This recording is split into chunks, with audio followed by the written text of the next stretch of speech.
ओम श्री साईराम। ओम श्री साई साधुजन पोषणाय नमः।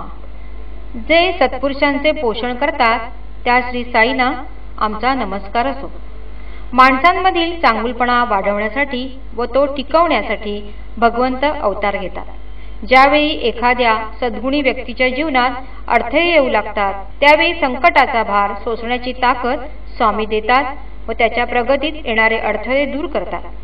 जुन्या काळातील स्वामींचे परमभक्त श्री राधाकृष्ण चेट्टी यांची कन्या सौ विजया कुमारी व तिचे पती श्री हेमचंद हे दर्शनासाठी गेले असता स्वामी त्यांच्याजवळ आले व म्हणाले, कुमारम्मा, तुला बढती मिळाली।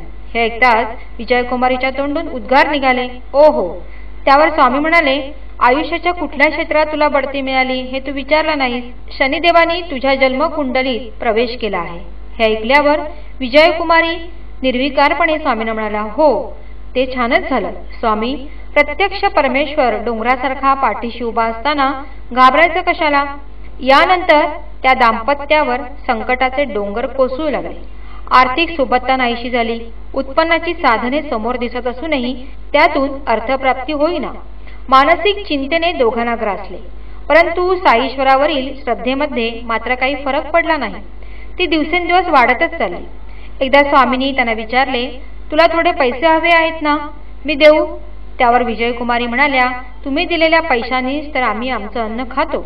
आम्हाला प्रत्यक्ष रक्कम देऊ नका, तर अप्रत्यक्षपणे आम्हाला पैसे मिळवायला मदत करा। भक्तांनी ही शरणागत होऊन केलेली विनंती भगवंताप्रत पोहोचली।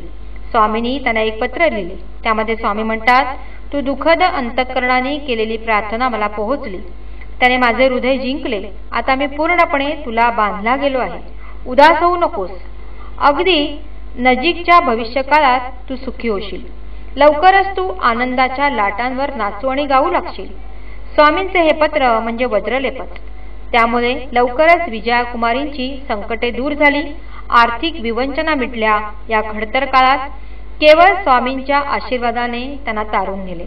सज्जनांचे कैवारी असणाऱ्या स्वामींनी त्यांना आधार दिल्यामुळे ते या कठीण कालखंडातून मार्गक्रमणा करू शकले व आज आपल्या वृद्धापकात स्वामी चिंतनात घालवित आहेत। ओम श्री सत्यसाई नाथार्पणमस्तु।